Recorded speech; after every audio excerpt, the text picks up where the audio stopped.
प्रभु यीशु मसीह के सर्वश्रेष्ठ नाम में आप सभी को प्रेम भरा अभिवादन। ప్రభు అయిన యేసుక్రీస్తు పేరుట మీకందరికీ శుభవందనములు। आज हम एक और बार परमेश्वर की उपस्थिति में बैप्टिज्म के विषय में सीखने के लिए आए हैं।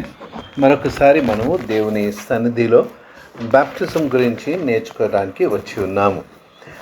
पिछले सत्र में हमने बैप्टिज्म की एक तुलनात्मक अध्ययन पुराने नियम से नए नियम से किए थे। గత సమయంలో మనము పాత నిబంధనములో ఒక పోలిక చెప్పున క్రొత్త నిబంధనంతో పోల్చుకుంటూ అధ్యయనం చేసి ఉంటిమి। और ये जल प्रलय का बपतिस्मा के साथ एक सादृश्य हमने देखा था। పాత నిబంధనములో జల ప్రళయము ఏ రీతిగా క్రొత్త నిబంధనములో బ్యాప్టిజం విషయంలో అది సాదృశ్యంగా ఉంది అని మనము చూసి ఉంటిమి। और उस विषय में हमने पहला पत्रस 3 अध्याय में से कुछ बातों को सीखा था। మొదటి పేతురు 3వ అధ్యాయము నుండి కొన్ని విషయాలు మనము నేర్చుకొని ఉంటిమి। मैंने आपको एक प्रश्न याद रखने के लिए कहा था। ఒక ప్రశ్న మిమ్మల్ని గుర్తుపెట్టుకోవాలని చెప్పి ఉంటిని। ప్రశ్న ఏమిటి? ప్రశ్న క్యా హై?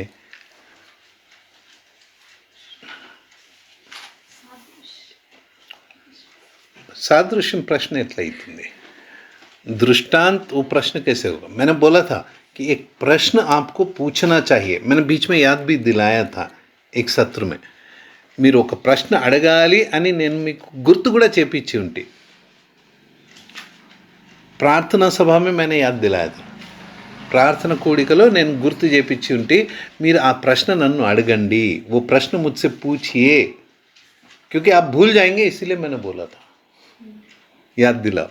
నాకు తెలుసు మీరు మర్చిపోతారు కాబట్టి గుర్తు చేపించి ఉంటి। హింట్ ఫస్ట్ పీటర్ మొదటి పేతురు 3వ అధ్యాయము 21వ వచనం, అదే హింట్।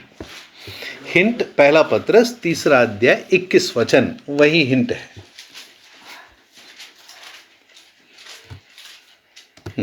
దానికి సాదృశ్యమైన బాప్టిస్ము ఇప్పుడు మేము రక్షిస్తున్నది అదేదనగా శరీర మాలిన్యము తీసివేయడం కాదు కానీ యేసుక్రీస్తు పునరుద్ధానం మూలముగా దేవుని విషయము నిర్మలమైన మనస్సాక్షినిచ్చు పవిత్రమే। अब याद आया। वो वचन पहले पढ़ लिया होता तो याद आ जाता था, है ना? वेरी गुड, ठीक है। चलो वचन पढ़ते समय तो याद आया, है ना? हाँ, प्रश्न क्या है? क्या बपतिस्मा बचाता है? बाप्तिस्मो रक्षिस्तुंदा? उसका जवाब मैंने क्या दिया था? बपतिस्मा नहीं बचाता है। నేను దానికి సమాధానం ఏమి ఇచ్చి ఉంటిని? బాప్తిస్మము రక్షించదు। लेकिन यहाँ पर तो लिखा है ना, यहाँ लिखा है, देखिए साफ लिखा है, देखिए बपतिस्मा यीशु मसीह के जी उठने के द्वारा अब तुम्हें बचाता है। क्या बचाता है? बपतिस्मा अब तुम्हें बचाता है। తెలుగులో ఎలా ఉంది బ్రదర్? దానికి సాదృశ్యమైన బాప్టిస్ము ఇప్పుడు మిమ్మల్ని రక్షిస్తున్నది। हाँ, बाप्तिस्म ఇప్పుడు మిమ్మల్ని రక్షిస్తూ ఉన్నది।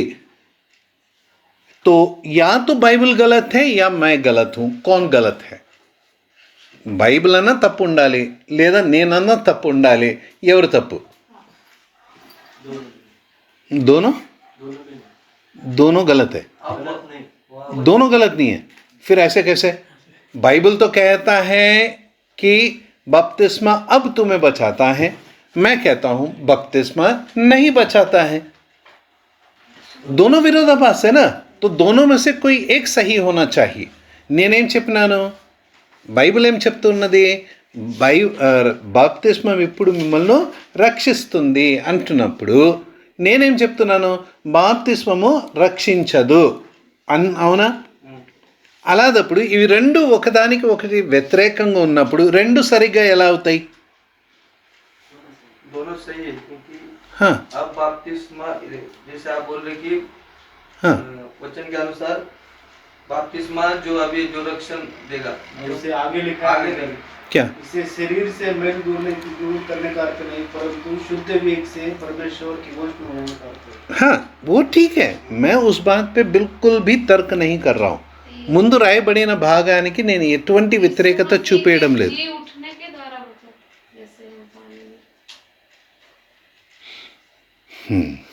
हम जब प्रभु का आगमन होगा तब हम वापिस उद्धार पाएंगे, बपतिस्मा लेंगे तो हम उनके साथ नहीं उठा पाएंगे ना। डेंजर, रेड फ्लैग, खतरा.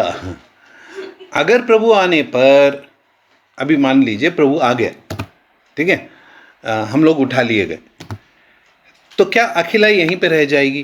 क्योंकि उसका तो बपतिस्मा नहीं हुआ. ప్రియదర్శిని यहीं रह जाएगी क्या? क्योंकि उसका तो बपतिस्मा नहीं हुआ. మీరు చెప్పే ప్రకారము ఇప్పుడు ప్రభు వచ్చినప్పుడు మనం ఎత్తబడతాము, కానీ అఖిలకు ప్రియదర్శినికి బప్తిస్మం జరగలేదు కదా, అంటే వాళ్ళు ఎత్తబడరా?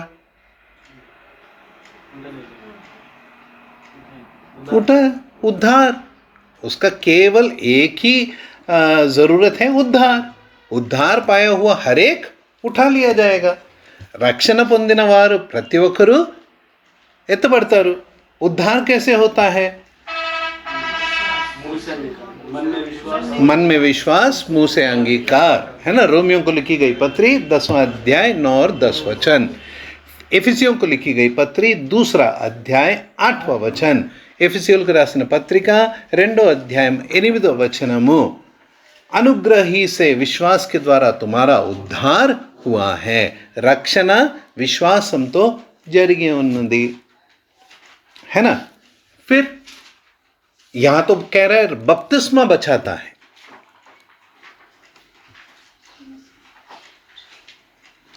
सिस्टर ने वहां पर एक पद हमको पढ़कर उन्होंने सुनाया. ध्यान से, हिंदी में बहुत सही है, मतलब क्रम सही है, తెలుగులో కూడా సరిగానే ఉంది, చదువుకుందాం. बाप्तिस्मा, उसके बाद कॉमा है क्या? कॉमा है, हाँ. बपतिस्मा यीशु के जी उठने के द्वारा अब तुम्हें बचाता है. చదవండి. దానికి సాదృశ్యమైన బాప్తిస్మ ఇప్పుడు మిమ్మల్ని రక్షించుతున్నది. అదేదనగా శరీర మాలిన్యము తీసివేయట కాదు కానీ యేసుక్రీస్తు పునరుద్ధానము మూలముగా, యేసుక్రీస్తు పునరుత్థాన మూలంగా బాప్తిస్మము ఇప్పుడు మిమ్మల్ని రక్షిస్తూ ఉన్నది. ये सेंटेंस याद रखना, हिंदी में जैसा है वैसा ही याद रखना, तेलुगु वाले भी उसको वैसा ही याद रखना. बपतिस्मा यीशु मसीह के जी उठने के द्वारा अब तुम्हें बचाता है. बाप्तिस्मो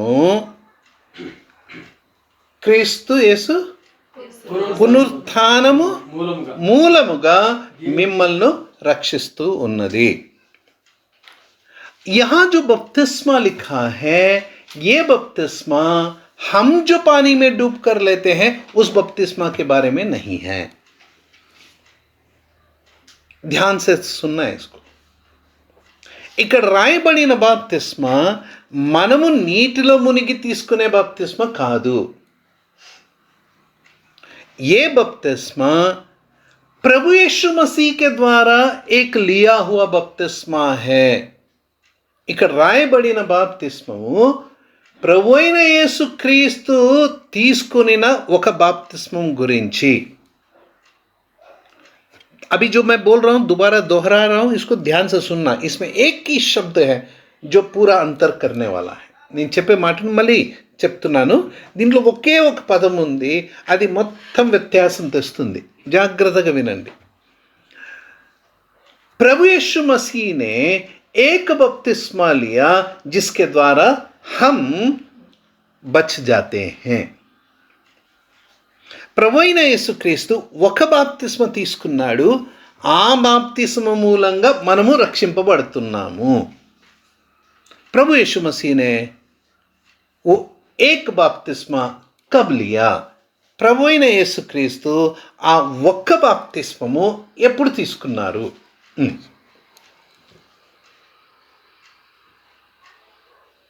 ఎప్పుడు తీసుకున్నారు? కబ్ लिया?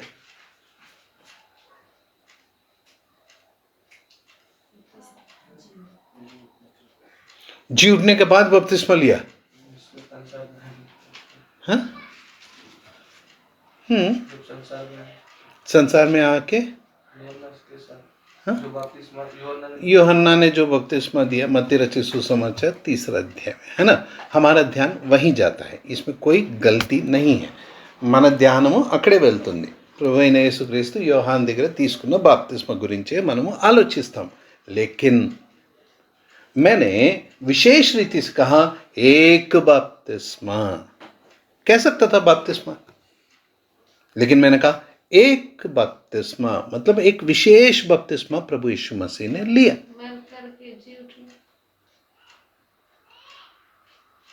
उसी की बात यहां पे कर रहा है ना.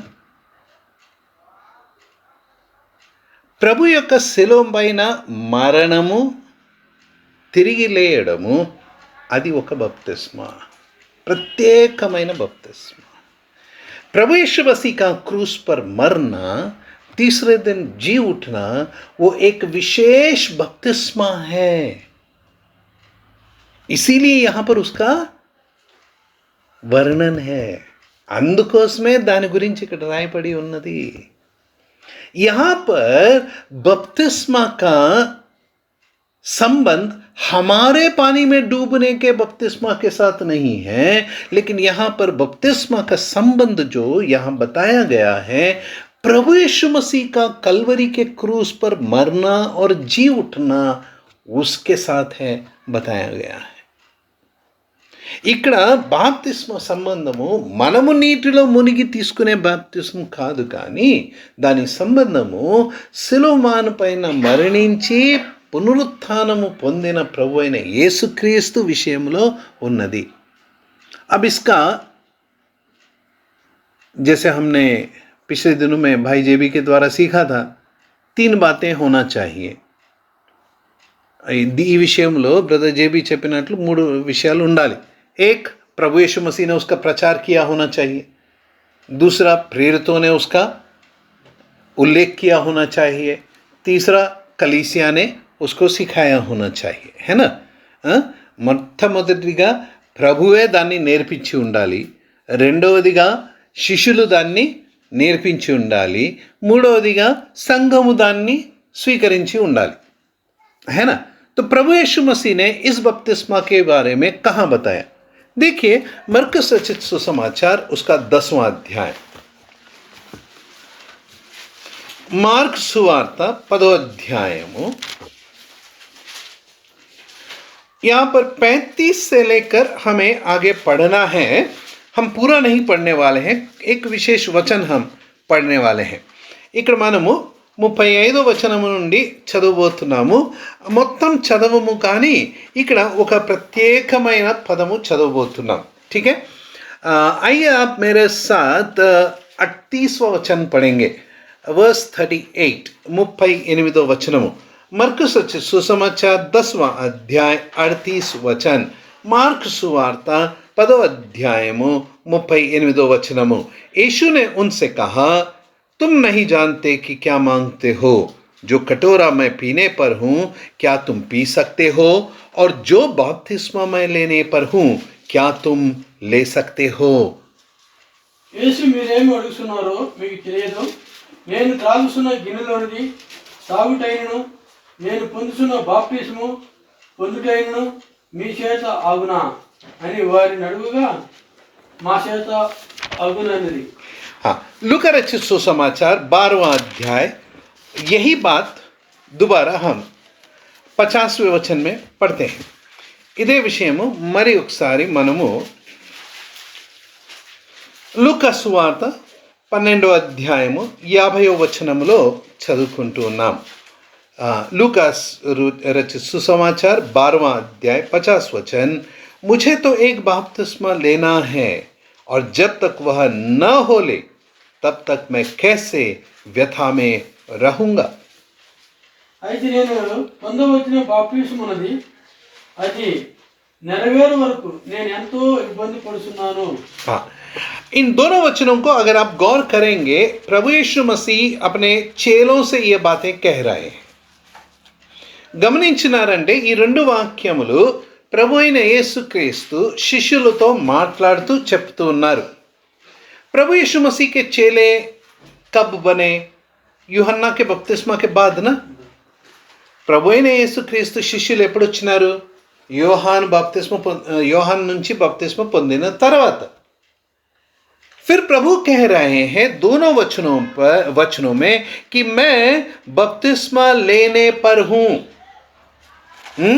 दोनों वचनों में लूका में कहते हैं मुझे लेना है, और मार्कुस में कहते हैं मैं लेने पर हूं. మార్కు సువార్తలో నేను తీసుకోబోతున్నాను, పొందుచున్నాను. అదే లూకా సువార్తలో నేను పొందాలి కదా, పొందవలసిన ఒక బాప్తిస్మం ఉంది అని చెప్తున్నాడు. फिर प्रभु यीशु मसीह किस बपतिस्मा के विषय में बता रहे हैं? अच्छा, जब मरकुस रचित सुसमाचार में प्रभु यीशु मसीह बात कर रहे हैं, यहाँ पर याकूब और यूहन्ना दोनों भाई हैं जो प्रभु के पास आकर कहते हैं एक को तेरे दाहिने एक को तेरे बाएं बैठने का अधिकार दे.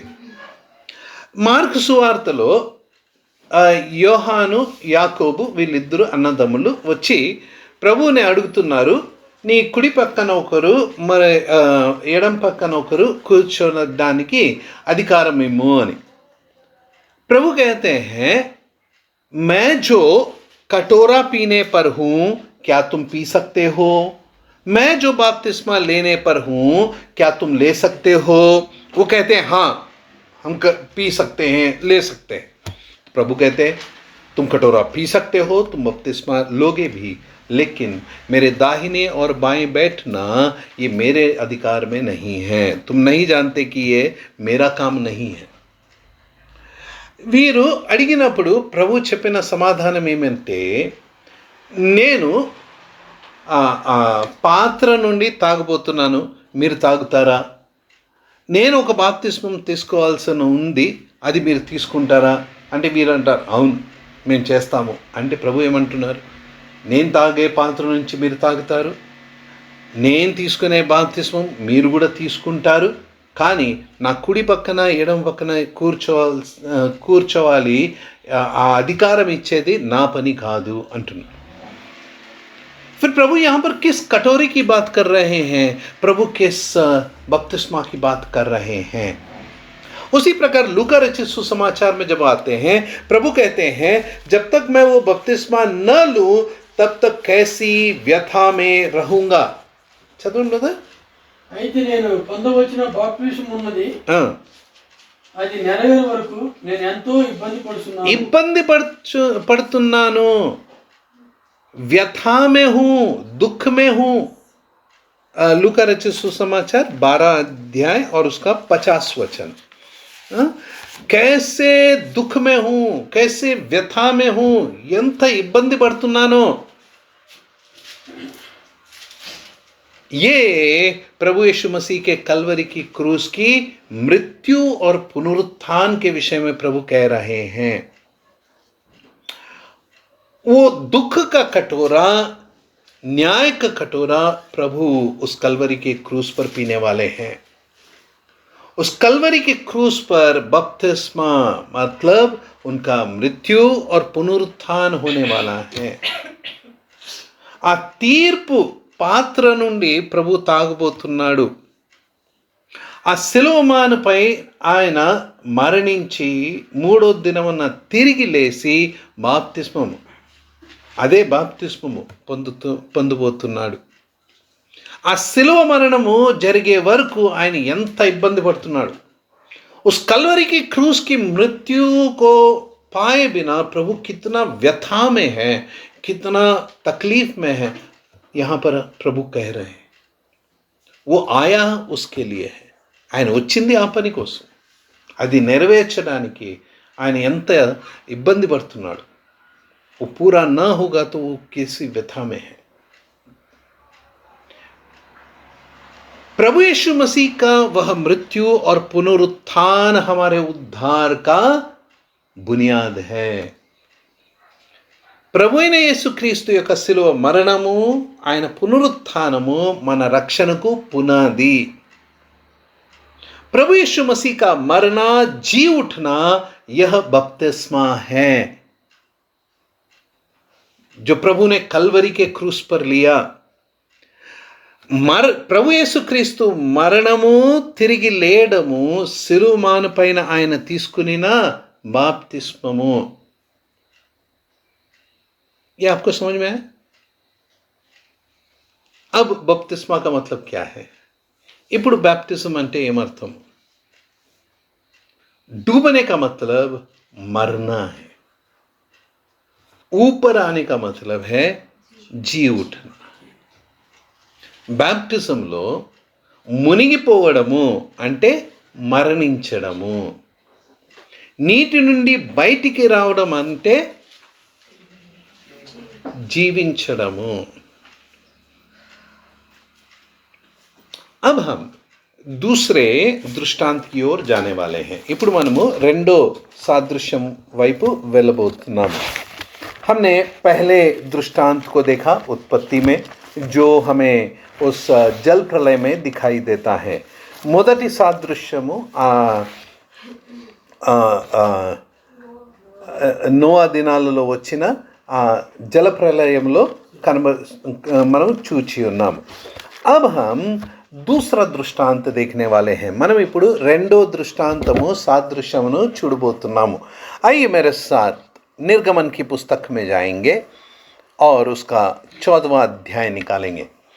నిర్గమకాండము 14వ అధ్యాయమును చదువుకుందాం. निर्गमन की पुस्तक 14वां अध्याय.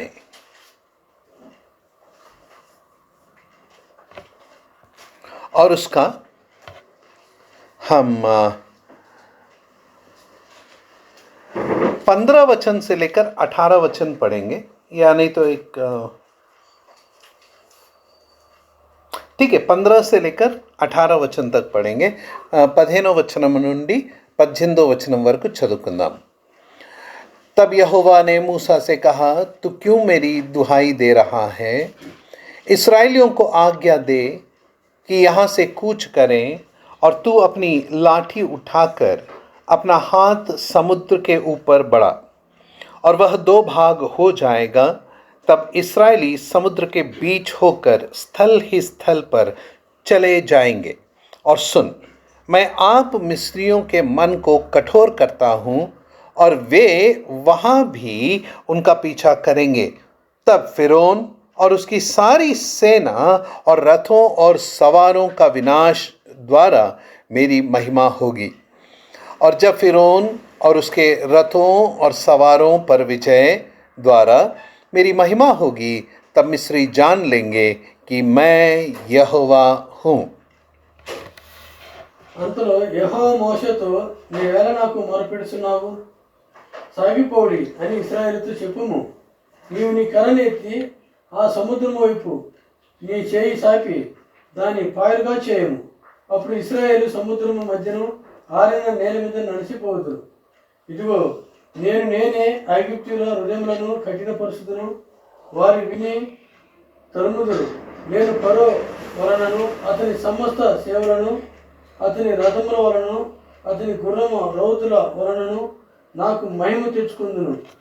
నేను ఫరో వలన, అతని రథముల వలనను, అతని గుర్రపు రౌతుల వలనను మహిమ తెచ్చుకున్నప్పుడు నేను యెహోవానని ఐగుప్తులు తెలుసుకుందురు అనేను. इसी प्रकार हम 30 और 31 वचन भी पढ़ेंगे. 31 वचनालु.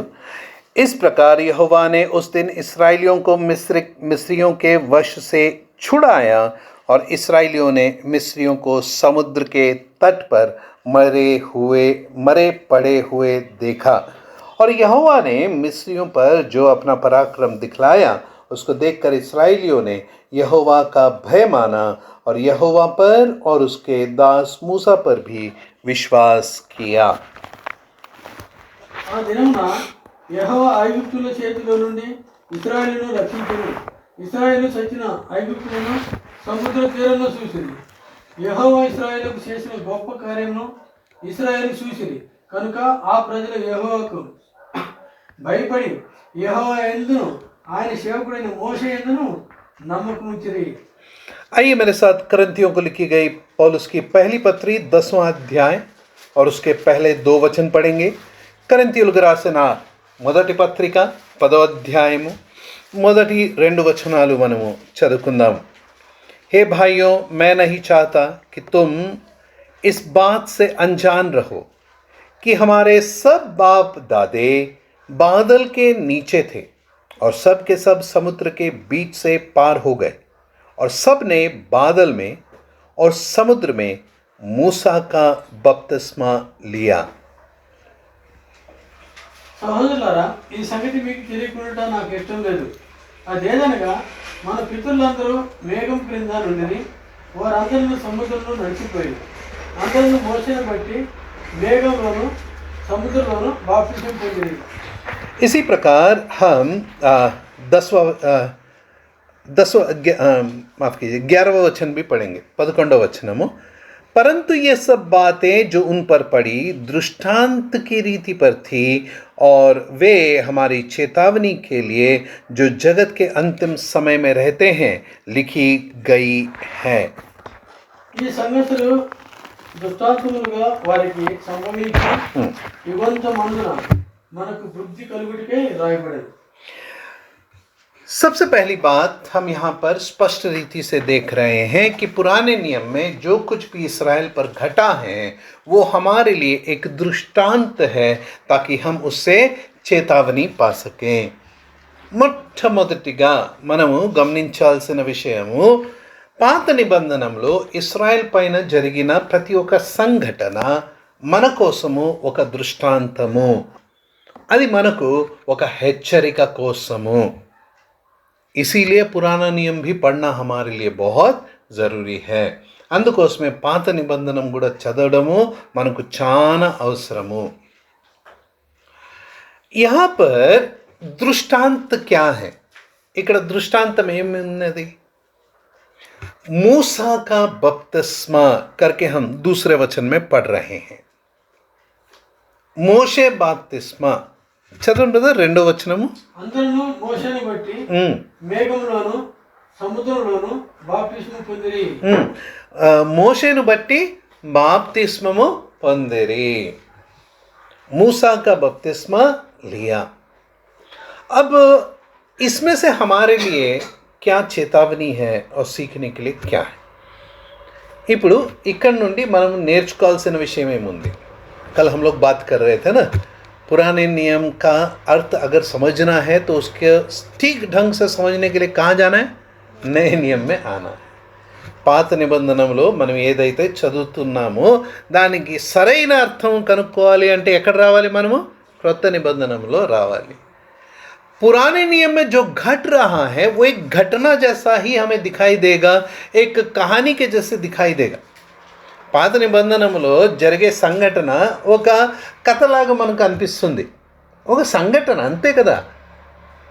लेकिन जब हम उसको नए नियम में आकर देखते हैं तब हमें उसके पीछे रहा एक रहस्य, एक भेद, एक अर्थ हमें समझ में आता है.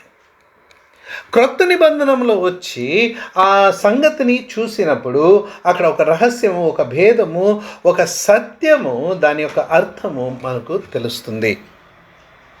इसीलिए पुराना नियम हमारे लिए क्या है? एक दृष्टांत है. కాబట్టి పాత నిబంధన మన కోసము ఒక దృష్టాంతమై ఉన్నది. अच्छा, जल्दी से हम उस लाल समुद्र के पास क्या हुआ वो देखेंगे. త్వరగా మనము ఆ ఎర్ర సముద్రం దగ్గర ఏం జరిగిందో చూసుకుందాం. పస్కా పండగ జరిగింది. फसह का पर्व मनाया है. ये पहला फसह का पर्व जब उन्होंने मनाया तब उन्होंने अपने जूते चप्पल पहनकर, लाठी लेकर, खड़े होकर भोजन किया. మొదటి పస్కా పండగ గమనించినప్పుడు, జరుపుకున్నప్పుడు వారు వాళ్ళ చెప్పులేసుకొని కర్రలు పట్టుకొని నిలబడి భోజనము పూజించినారు. क्योंकि उसी रात सभी पहलौठे मरने वाले थे. ఎందుకంటే ఆ రాత్రి అక్కడున్న पहलौठे को तेलुगु में क्या बोलेंगे? తొలిచూలు పిల్లలు వాళ్ళు చనిపోయేవారు. केवल उस घर में पहलौठे जिंदा रहेंगे जिसके दरवाजे पर मेमने का लहू का छाप होगा. ఎవరి ఇంటి తలుపు దగ్గర గొర్రె పిల్ల రక్తం ఉంటుందో ఆ ఇంటిలో మాత్రమే తొలిచూలు పిల్లలు బతికుతారు. उसी रात उन्हें जल्दी जल्दी गड़बड़ी में सब कुछ लेकर निकलना पड़ेगा. आ रात्रे वारू अन्नी समस्त सामान्లు తీసుకొని వాళ్ళు బయటికి బయలుదేరాలి. इसीलिए वो तैयारी के साथ खड़े होकर खाना खा रहे हैं, भोजन कर रहे हैं, फसह खा रहे हैं. కాబట్టి సిద్ధపాటుతో వారు అక్కడ నిలబడి ఆ పస్కాను భుజిస్తూ ఉన్నారు. नए नियम में करंथियों को लिखी गई पत्री में पौलुस को यही कहते हुए हम पढ़ते हैं कि वह फसह हमारा मसीह है, मसीह हमारा फसह है. క్రొత్త నిబంధనలో క్రీస్తే మన పస్కా అని పౌలు చెప్తూ ఉన్నాడు. फसह के पर्व के बाद जब फरो ने उन्हें चले जाने के लिए कहा, तब ये वहाँ से निकलकर मूसा के मार्गदर्शन में लाल समुद्र के पास आकर टिक गए हैं. ఫరో వారిని వెళ్ళిపోమని ఆజ్ఞాపించినప్పుడు మోషే ఆధ్వర్యంలో వీళ్ళందరూ గుంపుగా చేరి ఐగుప్తు నుంచి బయటికి పడి ఎక్కడికి చేరినారు? ఎర్ర సముద్రం దగ్గర వచ్చినారు. ठीक है. अब जब लाल समुद्र के पास आए हैं उस समय यहाँ पर एक घटना घटी है. ఎర్ర సముద్రం దగ్గర వస్తున్నప్పుడు ఇక్కడ ఒక సంఘటన జరిగి ఉన్నది. परमेश्वर का दूत इस्राएलियों के आगे आगे चल रहा था. यहोवा दूत वारी ముందర నడుస్తూ ఉన్నాడు. आइए मेरे साथ निर्गमन 14 अध्याय और उसका 19वां वचन पढ़ेंगे. నిర్గమకాండము 14 అధ్యాయము 19 వచనము. तब परमेश्वर का दूत जो इस्राएल सेना के आगे आगे चला करता था जाकर उनके पीछे हो गया. बादल का खंबा उनके आगे से हटकर उनके पीछे जा ठहरा. అప్పుడు ఇశ్రాయేలు ఎదుట సమూహంలోకి ముందుగా నడిచిన దేవదూత వారి వెనుకకు పోయి వారిని వెంబడించెను. ఆ మేఘ స్తంభము వారి ఎదుట నుండి పోయి వారి వెనుక నిలిచెను. यह परमेश्वर का दूत कौन है? మళ్ళీ చదవండి బ్రదర్. అప్పుడు ఇశ్రాయేలు ఎదుట సమూహములకు ముందుగా నడిచిన దేవదూత. దేవదూత. ఈ దేవదూత ఎవరు? प्रभु यीशु मसीह है. इसी दूत के विषय में परमेश्वर स्वयं आगे जाकर आज्ञा देता है कि उसकी मानना नहीं तो वो तुम्हें क्षमा नहीं करेगा. ఈ దూత గురించే ముందుకు వెళ్ళినప్పుడు దేవుడైన యెహోవా మోషేకి చెప్తున్నాడు, ఆ దూతను పాటించండి, ఆయన చెప్పే మాట వినండి, లేకపోతే ఆయన మీ अपराधमुలను క్షమించడు. वो तुम्हें क्षमा नहीं करेगा, इस प्रकार वो कहता है. ठीक है, उस बात में अभी हम नहीं जाएंगे, आ विषयाల్లో ఇప్పుడు వెళ్ళము. लेकिन यहाँ पर यहोवा का दूत, परमेश्वर का दूत इस्राएल के सामने एक बादल के खंबे के समान चल रहा है. యెహోవా దూత ఇప్పుడు ఇశ్రాయేలు ఎదుట ఒక మేఘ స్తంభముగా నడుస్తూ ఉన్నాడు. वो जब दिन में बादल का खंबा है तो रात में अग्नि का खंबा है. పగల మేఘ స్తంభము, రాత్రి అగ్ని స్తంభముగా ఆయన నడుస్తూ ఉన్నాడు. मेरे प्रिय भाई, मेरे प्रिय बहन, यहाँ पर हमें ऐसा लगेगा कि ये बादल का खंबा ऐसा है सामने ना, सीधा ऊपर से नीचे ऐसा है ना. మనకేమనిపిస్తుంది మేఘ స్తంభం అంటున్నాం కాబట్టి ఎలా ఉంటుంది, నిటారుగా ఉంటుంది. लेकिन नए नियम में हम पढ़ते हैं कि उस बादल के खंबे के नीचे वे कभी थके नहीं. उस समय कितना धूप होगा जंगल की यात्रा में, तो क्यों नहीं थकेंगे भाई, थकेंगे ना. क्यों नहीं थके, क्योंकि बादल उन पर छाया रहा, ऊपर है और उसी प्रकार उन पर छाया रहा. వారు ఎడారిలో నడుస్తున్నప్పుడు ఎప్పుడు సోలిపోలేదు, అలసిపోలేదు. ఎందుకు అలసిపోలేదు మా, ఎంత ఎండ ఉంటుంది. ఆ మేఘ స్తంభము నిటారుగా ఉండి కూడా వారిపైన వాలి ఉండే. उनको धूप का असर नहीं लगता था, ఎండ ప్రభావం వారిపైన లేదు. उस बादल के साथ वे चलते रहे. ఆ మేఘ స్తంభంతో పాటు వారు నడుస్తూ ఉన్నారు. आगे हम देखते हैं कि मूसा ने जब परमेश्वर की आज्ञा मानकर लाठी को उठाया तो लाल समुद्र 2 भाग में हो गया. మనం ముందు ఏం చదువుతున్నామంటే, మోషే దేవుని ఆజ్ఞ ప్రకారము తన కర్రను ఎత్తినప్పుడు ఎర్ర సముద్రము 2 భాగాలుగా విభజింపబడి ఉన్నది. इसमें से ఇశ్రాయేలీ హోకర్ ఉస్ పార్ పహుంచే హై. ఇందులో నుండి వారు అటువైపుకు వెళ్ళి ఉన్నారు, है ना. उस पार जाने के बाद जब मूसा ने लाठी हटाया तो क्या हो गया, पानी दोबारा अपनी जगह पर आ गया. అటువైపు చేరిన తర్వాత నీరు దాని స్థానానికి చేరింది. इनके पीछे कौन आ रहे थे, మిస్రీ आ रहे थे. వీరి వెనక ఎవరు వస్తున్నారు, ఐగుప్తీయులు వస్తున్నారు. वो लोग पार कर पाए क्या, అటువైపు చేరినారా, లేదు. మొత్తము మునిగిపోయి చనిపోయినారు. सब के सब डूब के मर गए. उस लाल समुद्र में से पार होने का मतलब क्या है, ఆ ఎర్ర సముద్రం నుండి దాటి అటువైపు వెళ్ళడానికి అర్థం ఏమున్నది. व्यवस्था विवरण में बार बार मिस्र को दासत्व का घर बताया गया है. ద్వితీయోపదేశ కాండములో ఐగుప్తును దాసత్వముకు గృహము అని రాయబడి ఉన్నది. दासत्व का घर, कौन सा दासत्व का घर, ఎటువంటి దాసత్వము. वहाँ तो उनके लिए बहुत कठिन परिश्रम था, చాలా శ్రమలు వారు పొందుతా ఉన్నారు. మన కోసము ఐగుప్తు పాపము లాంటిది, పాప ప్రదేశము. मिस्र हमारी दृष्टि में क्या है, एक पाप का घर है. उद्धार के पहले हम कहाँ थे, పాప के दासत्व में थे. రక్షణకు ముందు మనం ఎక్కడున్నాము, పాప దాసత్వములో ఉన్నాము. प्रभु यीशु मसीह ने हमें उस दासत्व से छुड़ाया है. ప్రభు అయిన యేసుక్రీస్తు మనలను ఆ దాసత్వము నుండి విడిపించి ఉన్నాడు. कैसे छुड़ाया, ఎలా విడిపించినాడు.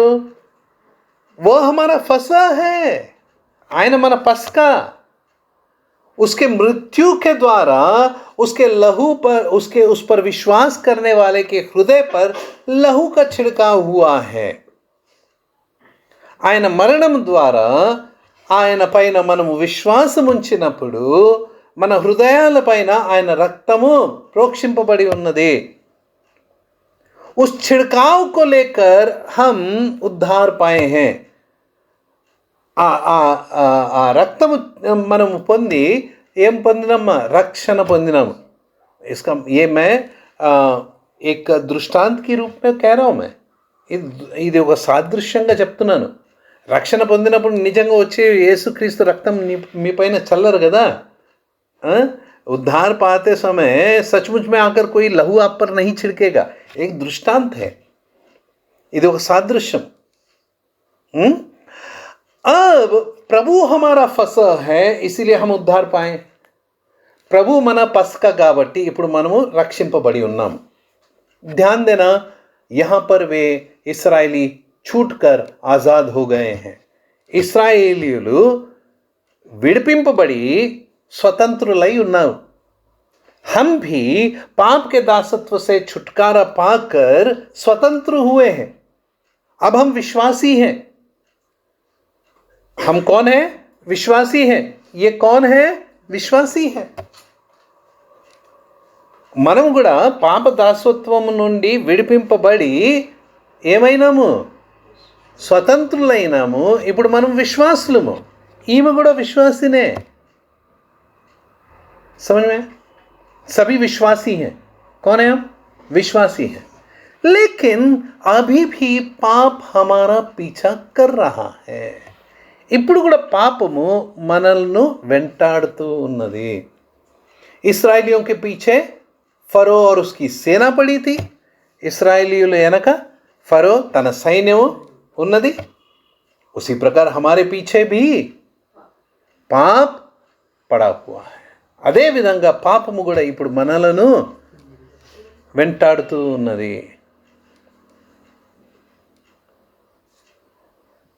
मूसा जब इस्राएल को उस लाल समुंदर के अंदर से ले जाकर उस पार पहुंचाया है और वह समुद्र जब बंद हो गया तब इस्राएल और मिस्र का कोई संबंध नहीं रहा.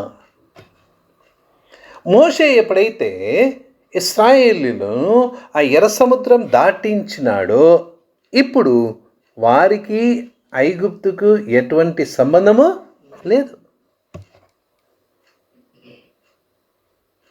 कहने वाली बात बहुत गंभीर है. ध्यान से सुनना है. చెప్పబోయే మాట చాలా ప్రాముఖ్యమైనది. జాగ్రత్తగా వినాలి.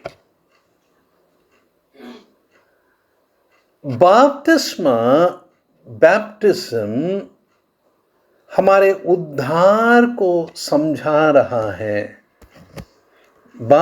बैप्टिज्म మన రక్షణను మనకు తెలియపరుస్తూ ఉన్నది. जो छुटकारा पाए हैं वो ही उस नदी को पार कर सकते हैं. ఎవరైతే రక్షణ పొంది ఉన్నారో వారే ఆ నదిని దాటగలుగుతారు. मतलब जिसका उद्धार हुआ है वही बपतिस्मा ले सकता है. రక్షణ పొందిన వారు మాత్రమే बैप्टिज्म పొందాలి, తీసుకోవాలి. अब यहाँ पर देखो, इस्राएल और मिस्र का तो संबंध खत्म हो गया ना.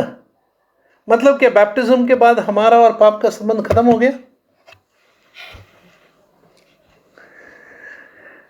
ఇక్కడ ఆపకు చేరిన తర్వాత ఇశ్రాయేలుకు ఐగుప్తుకు సంబంధము తెగిపోయింది. ఇంకేం సంబంధం లేదు. అంటే మనది కూడా అదే పరిస్థితినా? బ్యాప్టిజం తర్వాత మనకు పాపానికి ఎటువంటి సంబంధం లేదా? అయ్యో, इसीलिए कहा है ये दृष्टांत है. ఇది సాదృశ్యము. होना वही चाहिए, అదే జరగాలి. बपतिस्मा लेते समय मैं गवाही दे रहा हूं कि मैं पाप के बंधन से छूट गया हूं. अब पाप का मुझ पर कोई प्रभाव नहीं है. బాప్తిస్మ పొందుతున్నప్పుడు నేను సాక్ష్యం ఇస్తున్నాను, నా పైన పాపము యొక్క ప్రభావము ఎటువంటి ప్రభావము లేదు అని. నేను విడిపింపబడినాను అని. लेकिन क्या वो सच है? నిజమేనా? प्रायोगिक जीवन में वैसा तो नहीं हो रहा है. మనము మన నిజ జీవితంలో అలా చూడడం లేదు కదా. आज भी हम में वो एक ईश्वरीय प्रेम नहीं है. ఈరోజు కూడా మన హృదయాలలో ఆ దివ్యమైన ప్రేమ లేదు కదా, అగాపే ప్రేమ లేదు కదా. एक दूसरे के लिए बलिदान वाला प्रेम है क्या? ఒకరి కోసం ఒకరము మనము అది ఏమంటారు, సాక్రిఫైస్, త్యాగం పూర్ణ ప్రేమ చూపిస్తున్నావా? आज भी हमें डाह है. ఈరోజు కూడా మనకు ఒకరి పట్ల ఒకరు మనకు వ్యత్యాసాలు ఉన్నాయి, अंतर है. मतलब आज भी हमारे शरीर में हम पाप के प्रभाव में हैं. ఈరోజు కూడా మనము పాపం యొక్క ప్రభావములో ఉన్నాము. इस बात को बहुत गंभीरता से लेना कि ప్రభు आने वाला है. ఈ విషయాన్ని చాలా గంభీరంగా తీసుకోండి. ప్రభు రాబోతున్నాడు. वो हमारे स्वभाव को अपने स्वभाव के साथ तुलना करके जांचने वाला है. మన స్వభావమును ఆయన స్వభావంతో పోల్చి ఆయన చూడబోతున్నాడు. हमारा जब न्याय होगा मध्य आकाश में, हमारा स्वभाव प्रभु के स्वभाव से तुलना किया जाएगा.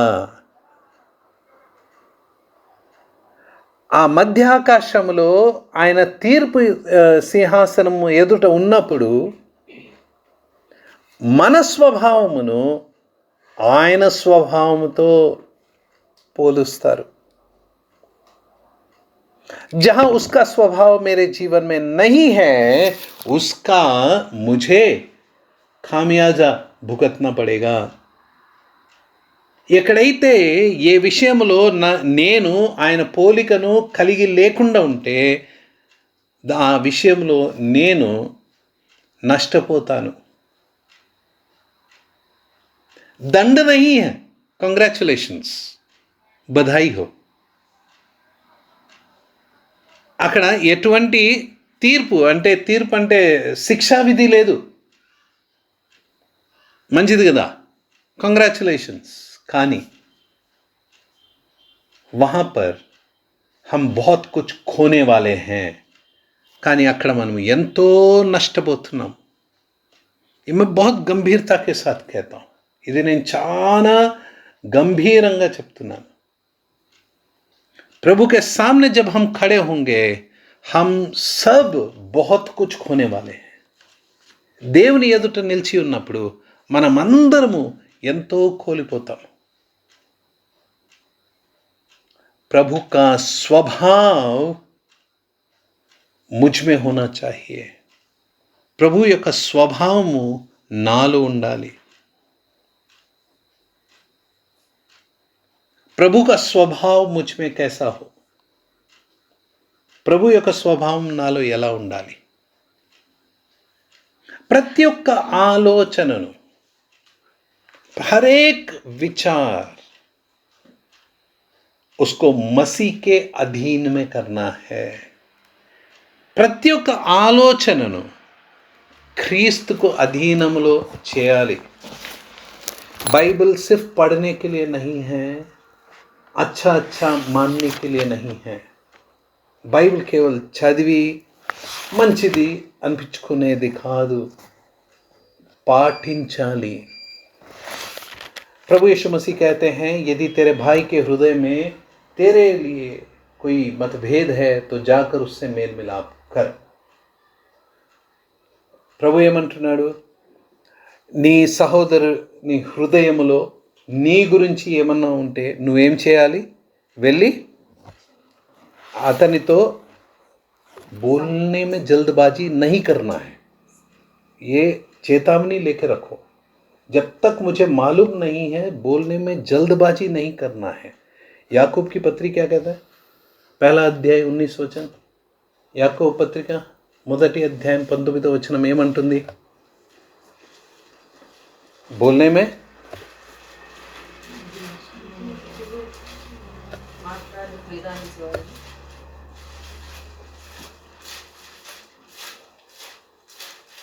నా ప్రియ సోదరులారా, మీరు ఈ సంగతి ఎరుగుదురు కనుక ప్రతి మనుషుడు వినుటకు ఎగిరిపడు వాడును, మాట్లాడుటకు నిందించు వాడును, కోపించుటకు నిందించు వాడునై ఉండవని. हे मेरे प्रिय भाइयों, यह बात तुम जान लो, हर एक मनुष्य सुनने के लिए तत्पर और बोलने में धीर और क्रोध में धीमा हो. बहुत संभल के बोलना है. अच्छा, मैं मत्ती रचित सुसमाचार 5वें अध्याय का 23 और 24 वचन बता रहा था. 1-2 मिनट लेकर खत्म कर देता हूँ. మత్తయి సువార్త 5వ అధ్యాయము 23-24 వచనాల గురించి నేను చెప్తూ ఉన్నాను. इसलिए यदि तू अपनी भेंट वेदी पर लाए और वहाँ तू स्मरण करे कि तेरा भाई के मन में तेरे लिए कुछ विरोध है, तो अपनी भेंट वहीं वेदी के सामने छोड़ दे, जाकर पहले अपने भाई से मेल मिलाप कर और तब आकर अपनी भेंट चढ़ा. 5వ అధ్యాయం 23-24. కావున నీవు బలిపీఠం వద్ద అర్పణను నడిపించుండగా నీ మీద నీ సహోదరునికి విరోధము అయిన కలదని అక్కడ నీకు జ్ఞాపకం వచ్చినలా అక్కడ బలిపీఠం ఎదుటినే నీ అర్పణ విడిచిపెట్టి మొదట వెళ్ళి నీ సహోదరునితో సమాధాన పడము, అటు తర్వాత వచ్చి నీ అర్పణను అర్పింపు. క్షమాపణ ఉందా? ఏముంది అక్కడ? क्या लिखा है? मेल मिलाप. क्षमा याचना नहीं, मेल मिलाप. अभी मान लेते हैं रमेश ब्रदर का और मेरा झगड़ा हो गया, मान लेते हैं. అనుకోండి నాకు రమేష్ బ్రదర్కు కొట్లాట అయింది. ठीक है, ఆరాధన में आए हैं, ఆరాధనకు వచ్చినాం, స్తుతి రూపు अर्పించుకోవాలి, స్తుతులు अर्పించుకోవాలి, స్తుతి రూపి भेंट चढ़ाना है. अब मैं खड़ा हो गया, నేను నిలబడినా, బ్రదర్ ఏమనుకుంటాడు? ठीक है, उल्टा आएंगे. ब्रदर खड़ा हो गया स्तुति चढ़ाने के लिए, मैं मन में क्या सोचूंगा? ఇది రాయలేదు కదా, ఇది చెప్పచ్చులే. భాయ్ ఖడా हो गया तो मैं मन में क्या सोचूंगा? స్తుతులు అర్పించేకి నిలబడితే నేను మనసులో ఏమనుకుంటాను?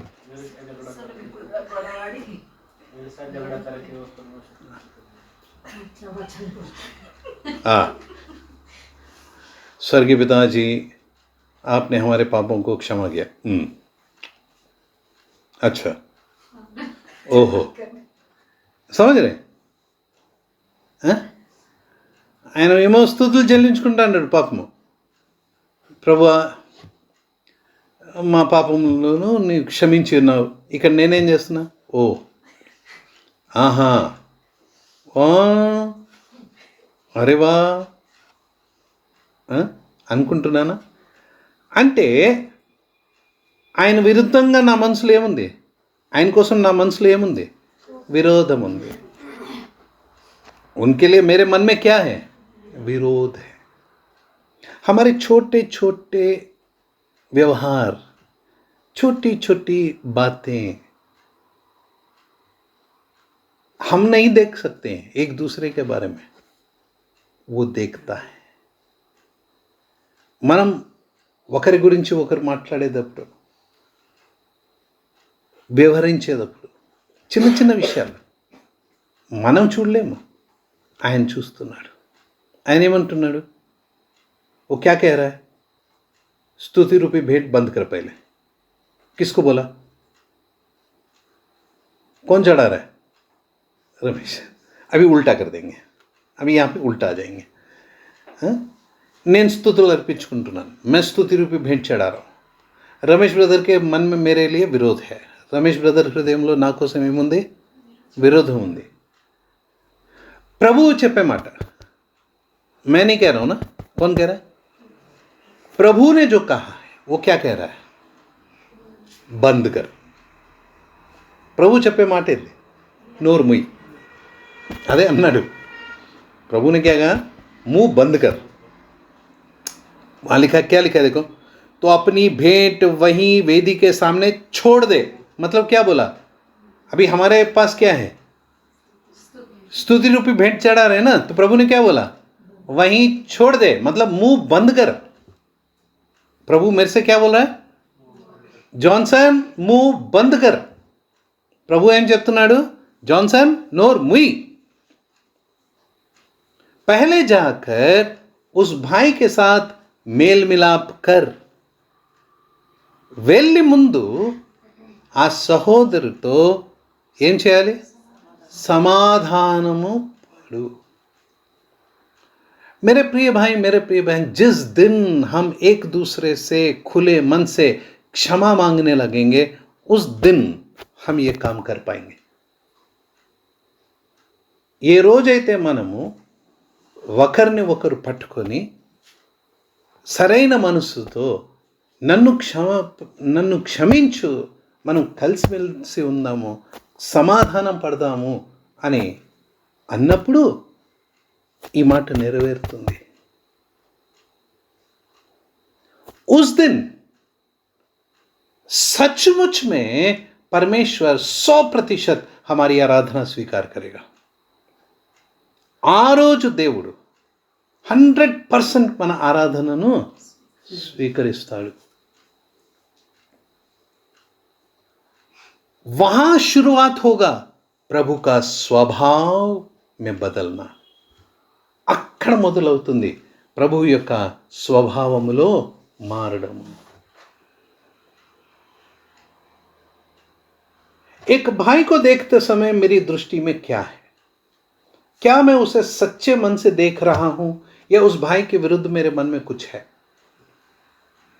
ఒక సహోదరుని చూస్తున్నప్పుడు నేను ఎలా చూస్తున్నాను? సరైన దృష్టితో చూస్తున్నానా లేకపోతే ఏమన్నా హృదయంలో విరోధం ఉందా? एक बहन को देखते समय मैं कैसे देख रहा हूं? क्या उसके बारे में मेरा विचार क्या है? मैं किस तरह देख रहा हूं? सीधा देख रहा हूं या मेरे मन में कोई विचार है, विरोध है? ఒక సహోదరిని చూస్తున్నప్పుడు ఏ రీతిగా చూస్తున్నానో, ఆమెను చూస్తున్నప్పుడు నా దృష్టిలో నా మనసులో ఏమున్నది? సరైన రీతిగా చూస్తున్నానా లేకపోతే ఏమైనా విరోధం ఉందా?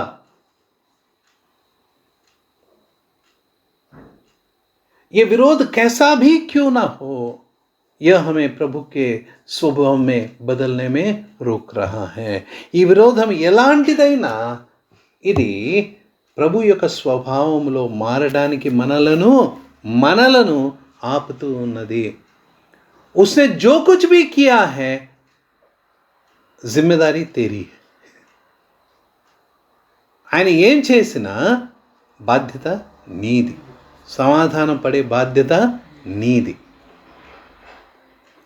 एक और बात, अंतिम बात, ये వ్యక్తిగత విషయం में ఆఖరిగా నేను చెప్పేది ఇది మన పర్సనల్ వ్యక్తిగతమైన విషయాలలో.